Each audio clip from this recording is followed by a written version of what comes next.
Hot mic, we are on the air. This is the Superfan Max Power Hour in less than 60 minutes, presented by the blog. That's a day late, dollar short. This is Superfan Max, aka Jose Max, reporting you live from the blog headquarters. Actually, my home office. Actually, my bedroom, and that's where the magic happens. Actually, it doesn't. I'm lonely. Anywho, let's start off by saying the pilot was a weak episode. I know, but it's whatever. I was nervous. That's behind me. I'm ready to try something new, so screw it. We're doing it. We are. I am. Somebody's doing something. Mainly me. I need a project, something to get me up in the morning, something new or different in life, a little bit of a new year, new me. Only a month late into the year. That's why I said salutations in the first episode, so if anybody's wondering why I said that in the last week of January, that answers that. And I know I'm being harsh already, knowing this could be a suggy episode because I'm going to be reading a lot of this off script 90% of my time, just so I feel like I'm doing okay. But I wrote the script in a talkative manner, hopefully, so it's how I speak, if that makes any sense whatsoever. Look at that authentic page turn right there of the script. I have a yellow notebook. I'm going ad-libbing right here. This is not written down at all. But eventually, hopefully, I could ad-lib a whole episode and, just have a little small piece of paper with 2-3 topics and be able to shoot off the top of my head. But yeah, it's going to be like a Seinfeld-like episode every week. A little bit of everything and anything. Talk about sports, be a talk show, pop culture, everyday life, and, of course, hardcore politics. So my opinion on the Chinese balloon was that it was sent here to, trust me, I'm not smart enough to know anything political, but smart enough to know I'm dumb and should stay away from it. So like I said, a little bit of everything and anything while trying to be funny. Well, not trying to be funny, because when you try and be funny, you're never actually funny. That never works out. So maybe some aspects of humor get sprinkled into it. That is what the Power Hour in less than 60 minutes is going to be about.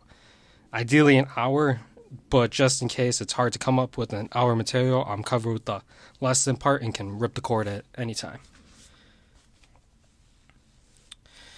Don't know why you are still listening if you think this is, oh great, another idiot with a podcast. They just give these things to anybody. Guess what? You're wrong. I just hit record and post it and see who listens to it.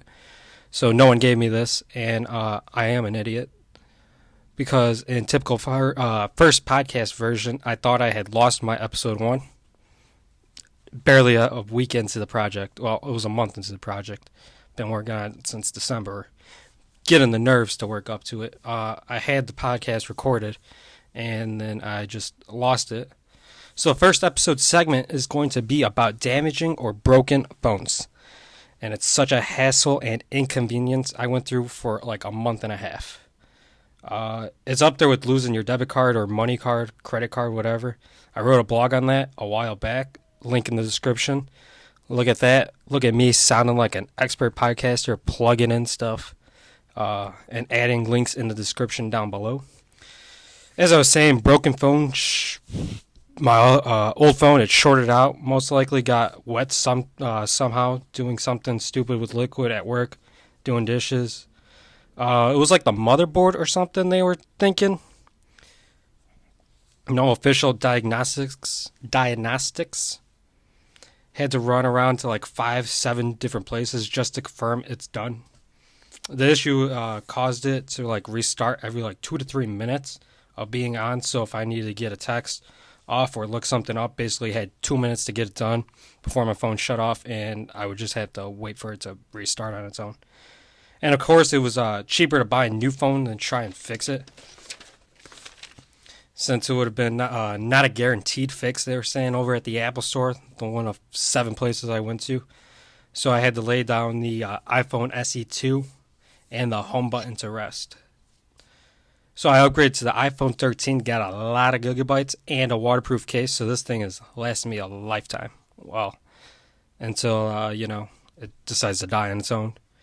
Yeah, The worst part about a broken phone is losing your pictures. I luckily didn't lose all of them. They're just on the old phone. But I got to figure out a way to get them off in less than 2 minutes. So that sucks. So it's pretty much broken still. Yeah, so that's why I got a lot of gigabytes just for pictures. I love taking pictures of random stuff. Or I had a bunch of memes on the other phone, just random stuff you see on the internet. Once again, you got all these gigabytes. You just screenshot it, and then you have it till your phone dies. And I got it for the podcast with voice recordings. I had that in mind when I was like, what type of phone should I get? So I went with the iPhone 13, like I said, 500 gigabytes. So that's something. Yeah, and to circle back to how I lost my podcast, I had my original iPhone SE, and that's where I recorded the pilot. And for some reason, I just completely forgot about it. So I was looking on my just on my voice memos app because I have it on the cloud. Was looking all over for it, and then I was like, it's on there. So I was able to get that done and uploaded onto SoundCloud or YouTube, wherever you're listening. So another little segment I'm going to do today is a little game called Overrated, Underrated. My speaking skills of a baby are pretty overrated, I could say, or maybe underrated because babies can't talk that well. So like I was saying, overrated, underrated, simply name something and state if it's overrated or underrated. So the first overrated, underrated item will be cookies and cream, the flavor. And it is overrated. It's just Oreo. Good cookie, but not the best flavor. Also, it's like a 12-year-old girl flavor, cookies and cream. And I think it's just got way too much love for just being Oreo for way too long. Also there, like a couple years ago, didn't it seem like everything was being cookie and creamified, like gum, donuts, granola bars? And it's just they ran out of so many ideas. They've even cookied and creamed the Oreo. Yes, that's right. They make cookie and cream Oreos. It just tastes like two Oreos, but like a little weirder. Because you can't replicate the same thing that you already are. I don't know how that's even possible. They cookied and creamed the Oreo. But an Oreo and milk is timeless. It's still a great cookie. Especially if you throw a movie in there, it's a great evening. Well, at home. But you can't have that at the theater. And know what they're doing at theaters now? They're selling seats at different prices. And what garbage is that? It's like going to like a stadium. Like I get it, you pay for better seats up front and stuff. And they're going to be doing that at the movies now. That's just, I don't know. It's just terrible. What garbage is that? Personally, I don't think there's like a lot of bad seats in a movie theater per se, as opposed to a stadium. Or a stadium, you could have a bad seat behind like a post, like at Wrigley Field. Not like at U.S. Cellular Field. Perfect view wherever you sit. That's a different story, Well, besides like that 108 section, I will admit you do got that foul pole right there sometimes in like 108, 109, which can be a hassle. But, besides that, U.S. Cellular perfect seats, unlike that trash hole in, up north.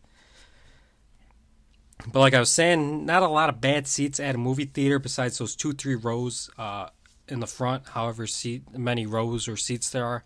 Those are terrible. Your neck is up looking at the screen all day for an hour or whatever. It's terrible. And what theater is doing this? AMC. Come on, guys. Like, I love you. I respect you. Would like to work with you someday. But in the world we live in with streaming, theaters should be like kissing our butts there for a while when it comes to getting us there inside, in front of the silver screen. I feel like they got to be mad at us for trying to, sneak in snacks. They got to scrape up a couple extra bucks for that loss that we've been doing. I could understand that, but like, all those TikTok workers nowadays, they said it was okay. So, like, whose fault is this? Is this corporates or, those TikTokers that, said it was okay? And if that's the case, I'll behave myself in a couple weeks. I'll go sit in my assigned seat that I paid for in the cheap seat because I'm never going to pay for a high premium seat. I never do. I'll sit in that assigned seat, buy some popcorn, buy some concessions. Wink, wink. when I see Ant-Man and the Wasp. That too. When did they start doing assigned seating? That was terrible from theaters. I think that's when they started falling off there for a while. And how many people actually sit in the assigned seat? Uh, like when you buy like the actual seat 23. But if you're buying a premium seat now, I feel like you have to sit in that assigned seat. So this is your new experience at the theater. Let's go. Let's see. I'm in row F. Let's see. Seat 9. Okay, let's go. Row A, B, C, D, E, F, G. Oh wait, F. Go down one. Okay, now seat. 1, 2, 3, 4. Excuse me. Pardon me. Sorry. 8. And here we go. Seat 9. Oh wait, you're in my seat. Can I see your ticket? Yes. Yes. Seat 9. You're 7. Right over there. Let's switch. Oh no! Look at that. I spilled my popcorn. Gotta go back. Excuse me. Pardon me. And that's your new experience at the theaters. Movies are dying this day, and age. And the whole point of movies, I thought, was not going for the movie, but the whole experience. Ain't that right, Nicole Kidman? Sitting in the dark, wondering why the floor's sticky. Going to the movies for the first time, which without your parents, like a day camp or something. Experience salty popcorn since it was your first time. You had the ability to put the butter and salt on there yourself, and you didn't know what to do, so you ruined it. The experience of bad versus good seat. Appreciate showing up on time, watching the movie trivia, picking out a good seat back in the middle. The experience of being mad at the person, whoever you went to with the show, that made you guys late, so you experience neck pain from looking up from the front row. Now that whole experience you'll have is having some jagoff coming up right in front of you as the opening credits start and trying to weasel his way into the middle seat because, he paid for it, so that's his right, I guess. And kicking out the person there, already bringing out their phone, flashing the crowd just to confirm it's his seat. And they're both in the wrong because they are ruining my movie-going experience. If we're going to do assigned seats, I have a feeling we should just bring back ushers. I think that'd be very cool, Got the little flashlight, bringing you to your seat. Another experience you'll miss out on is that fight to save as many seats as you can. I feel like you can only save like 2, the ones right next to you, but it's always that game when you're like, no, I got these 4 over here and this one over here. But what are you gonna do? This day and age we live in, everything's changing. The last movie I saw in theaters was Black Panther a couple weeks. I thought it was pretty good. The last couple movies I've only gone and see are, the Marvel's movies, because I could never wait for them to go on Disney Plus or DVD. If you even use a DVD, I don't think the last time I went to a Redbox, it's been a while. I only go when I get the free coupons, because why would I pay for a movie for $1? And I saw a Bob's Burger movie, and I think like 2 weeks later that was on Hulu. So I could have saved myself like $8 or something. Saw the matinee.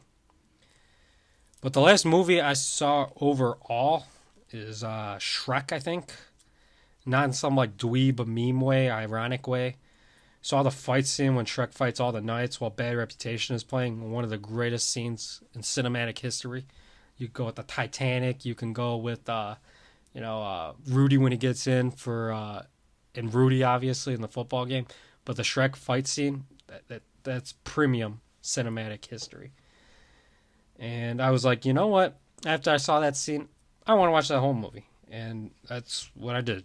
Put it on the couch, and that was my night. Unfortunately, it wasn't a Netflix and chill situation. But if it was, I hope the special lady I was with was wearing some NKD underwear. So Valentine's Day is coming up this week. And did you get your girlfriend, your wife? Don't worry, I won't tell anybody. Your mistress or Gumar a gift this year. If not, go to wearnkd.com and use promo code Perez.Josemax for 40% off and free shipping. Lots of bundles to choose from. The date night, it's getting serious. The weekender, or the one-night stand bundle. A selection of bottoms to choose from as well. The weekend thong, the cheeky bikini, that also comes in black, and the classic thong. And they also got a lacy bralette to choose from. All reasonably priced items too, ranging from $17 to $49 before you use the promo code Perez.Jose Jose Max, which will get you 40% off and free shipping. And come on, guys, when you let's admit, when you buy your special lady lingerie, it's really for you. They don't really like those tiny straps and minimal fabric really from these other big underwear stores. But trust me, they are gonna like this underwear and use it all the time. NKD underwear is also a great product. For every pair of underwear you buy, they donate an equal set to a women's shelter. And underwear is the number one thing that women/homeless shelters surprisingly need. And this is not just a holiday thing. This is their mission statement and what they are about. You can learn more about NKD underwear by going to their website, where NKD, that's WEARNKD.com. And you could check out how their products look at their Instagram of at NKD underwear. Remember, use promo code Perez.JoseMax for 40% off and free shipping. Not guaranteed by the holiday, but it's still a great product. So that was a little free ad read practice there. So if anybody else wants to advertise me, this is what you're going to be shown. And, might not speak very well, but I could read. And actually had a pretty good blog on it back in the day on how I became intertwined with NKD underwear, and that's a pretty good story. Like I said, I'll put that blog down below. In the blog, it's a sports blog, so that's my wheelhouse. So let's dive into some sports. That's my bread and butter. I'm going to try and ad-lib this one, so hopefully it's not too bad. Mostly because I got tired of writing the script out and, writing the script, not typing it either. I'm, got my little yellow notebook with the script, and let's see what was going on this week in sports. Let's see. The Pro Bowl was a flag football game. It was okay. It was cool for a little bit, but didn't fully have my interest in it, especially without there being no Chicago Bears besides Stanley the Bear. So that wasn't must-watch TV, but some must-watch TV coming up this week is the Super Bowl. We got them Philly Eagles versus those Kansas City Chiefs. I'm going to take those Fly Eagle Flies, the City of Brotherly Love team. Granted, it's Philly, the lesser of two evils. I'm still upset about the double doink, and it was never tipped by the Eagles. Cody Parkey stinks and hit the goal post himself. Come on, you can't say he tipped it. He had that game in October where he hit 4 goal posts against the Lions. He missed. He shanked. Don't defend him. He didn't tip it. The Eagles didn't have some miracle play. And I hate the Mahomes Mitch talk. That's why I'm going with the Eagles. And mainly, I don't want to see Nagy win a ring. We'll just have to see what's written in the script this weekend. Hopefully they wrote a great script. And I feel like that's the best joke on social media when it comes to sports lately. And there's no way that double doink was scripted. Because, I don't know. By the way, everybody was shocked on the sidelines. If it was as the craziest plot twist, they had probably Parkey got probably punished for going off script, and that's why he's out of the league, and not because he's terrible at kicking footballs. And if sports are rigged or scripted, why are Chicago teams always paying for it? Why can't they get some good treatment? Like, I get the Black Sox, they had to get punished there for 88 years of punishment. We rigged it on our own, before the scriptwriters told us to rig it. Unless, once again, did they write that script? We're going to rig it, then we're going to have you guys banned. That's, I don't know. If sports are rigged or scripted, the Blackhawks created the NHL. Why'd they get punished from 1961 to 2010? Granted, we did get paid back handsomely those years, 3 championships, 6 years. But, that Cubs storyline, that's funny stuff. Because whoever had to come pick up that script over the years are probably like, is it our year? And, that poor scriptwriter just shook his head. Probably had a evil smile saying no. So that's a good storyline, keep them. Oh, will they do it this year? Oh, nope. We'll get them close, and nope. But, the Bears must have done something, too, to piss off the scriptwriters. And the Bulls, I don't know. That was a perfect script there in the 90s, just 6 championships, got Jordan. Jordan. Leaving and coming back. I don't know how you top that, to be honest. But if we're still talking about basketball, LeBron passed up Kareem to be all-time scoring leader, so that's cool. Not really getting into the debate of who the GOAT is since that's Jordan. LeBron is lame, but I should see him in person. I think he's got a game coming up against the Bulls in March. Just to say I did it. If the tickets are reasonably priced, which I probably won't be because it's the Lakers. I'll go to it if I got the day off too. I should have seen Kobe play too. It was one of the years he came in before he retired, but those tickets, like I said, crazy expensive. So not a regret, but a missed opportunity. So that's don't want to do that again with LeBron. Just say I went just because. And went to my first Bulls game in January, I think, of last year. That was pretty fun. I played the Raptors. Going to basketball games, surprisingly, pretty fun. If the tickets are right, I think I should go to a Chicago Sky game when the season comes up. I know they play at Wintrust now. I don't gotta make that trek all the way to Allstate Arena. That can be a hike sometimes. So Wintrust Arena, hit that orange line and the green line. Take a couple feet over there. That's a pretty good stadium too. I went to a DePaul game, 2019 maybe. I want to say it was a pretty good game. They played UIC. Oh, look who it is! It's Garrett. My dog coming up and walking up by my hand. Let's see if I can get him on the podcast. Garrett, can you speak? Garrett, speak. Speak. Speak. Speak. I don't know if you heard of that sniff. Hopefully it got on there. Because like I said, I'm trying to do one take with the podcast, just, that show business live. Like I said, one take, making up the rules as I go. Just me and my bad mic and my thoughts in 59 minutes. So, hopefully it's good recording. I have a feeling I said, and you could hear that saliva, that nasty saliva. So I got to learn how to talk better. In a mic, per se. What else should I talk about? What else should I talk about here on the podcast? Let's see, you can tell I'm running out of ideas because I am going to do a live water break.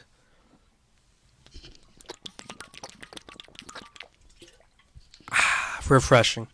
Some Chicago tap water that I drank from my Eco Vessel Trimax insulated water bottle. Look at that ad read right off the top of my head, just ad-libbing. Water stays cold, icy cold, refreshing. I think I put ice in it one time for 24 hours, so, got a great insulated water shelf life. You can put other things in there, as long as you want it cold. Eco Vessel water bottles. It's also the same brand that does those water faucets at your work or school. That you stick the bottle in there just to fill it up. What else should I talk on the podcast? Oh, let's talk about my other podcast inspirations or other podcasts I like to talk about or listen to. I guess you can talk about a podcast to other people. Hopefully you guys talk about my podcast to your friends that, get some more listeners, better ideas, leave those comments down below. Let's see, other podcasts I like. I always like the Red Line Radio. That's a Barstool Sports podcast. It's one of the first podcasts I really listened to ever. I probably listened to like one or two other samples, but that's one of the first ones I ever repeatedly listened to. Same as the Chicago Dog Walk by Barstool. Found that one kind of by accident, Was listening, finished my Red Line Radio episode, was driving home from work, and it started playing. I was like, oh, this is a pretty good podcast. So I stuck with that. Then the Bill Burr Monday Morning Podcast. Haven't listened to it in a little bit since I just, didn't want to listen. Or I should say I didn't have the opportunity to listen since I don't have headphones on as much or driving as much. So I don't have a lot of time to listen to stuff besides just the radio. You're only going for like a 10-minute drive while, set up the whole podcast and stuff. It's like an hour podcast, so you're just going to listen to it in 10-minute increments. Messes up the whole flow and stuff. So hopefully you guys can listen to this podcast all at once. Even though I wouldn't do it, I hope you guys are, listening to those, the podcast in your earphones, your earpods while working. I never got that because I'm not a DJ, so I don't have to listen to music while working. And I don't think I have any more thoughts for this week. So this is definitely going to be a less than 59 minutes podcast today. So this concludes the episode of the Superfan Max Power Hour in less than 60 minutes, presented by the blog. Talk to you next week, because this is Superfan Max signing off. Thank you for listening.